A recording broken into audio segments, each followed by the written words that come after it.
Je lui ai dit, je viens pour ma lumière. Il m'a dit, comment voulez-vous que je trouve cet argent pour vous donner la lumière? Alors, qu'est-ce que c'est que l'affaire Boudet? Les Boudets sont des gens, de très braves gens, vraiment de très braves gens, que j'aime bien, qui m'aiment bien, je crois. C'est vraiment de très braves gens, dignes d'intérêt. Et ils habitent une petite maison qui n'a guère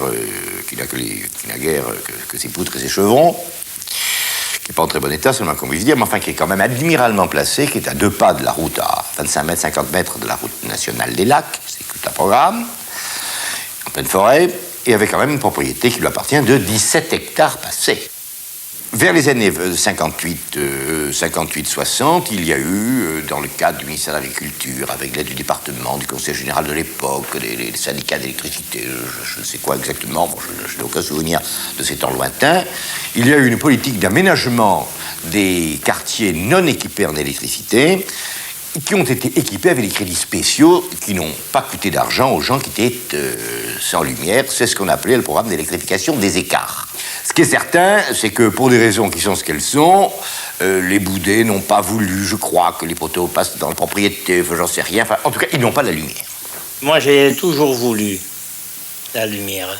Je l'ai toujours voulu, mais c'est le voisin qui n'a pas voulu qu'on passe dans sa propriété. Il n'a pas voulu faire tomber les arbres pour la lumière chez le voisin. Il voulait passer, alors si l'ancien maire avait dit « vous faites le tour », c'était pas pour un poteau de plus, ça faisait, je sais pas moi, 8 ou 9 poteaux, c'était tout. S'il avait exigé, j'aurais eu la lumière comme les autres. J'ai demandé en 70, j'ai demandé en 73, j'ai demandé en 75, j'ai demandé tout le temps. On m'a toujours dit oui, mais je ne vois toujours rien venir. En 91, je me suis trouvée au repas des vieillards, des vieux, quoi. Et j'ai demandé à monsieur le maire de me recevoir. Il m'a dit oui, venez samedi. Je suis allée le samedi là-bas. Et ma foi, j'étais la 2e ou la 3e, mais moi, on m'a passé la dernière. Et encore, je lui ai forcé la main. Il m'a reçu. Je lui ai dit, je viens pour ma lumière. Il m'a dit, comment voulez-vous que je trouve cet argent pour vous donner la lumière? Mais moi, je n'ai pas d'argent pour participer à l'électrification, car nous avons à tous les deux copies 3 500 francs par mois. Alors nous ne pouvons pas, donner de l'argent à l'électricité de France pour nous mettre l'argent. Et du moment qu'on a mis pour les autres pour rien, mon mari il a donné même un morceau de terrain pour faire la route qui passe là devant, 390 mètres de terrain, sur 15 mètres de large, qui nous a jamais été payé, qu'on nous a pris, mais on ne nous a pas demandé combien on nous devait. Alors j'estime bien qu'ils peuvent quand même me donner aujourd'hui la lumière.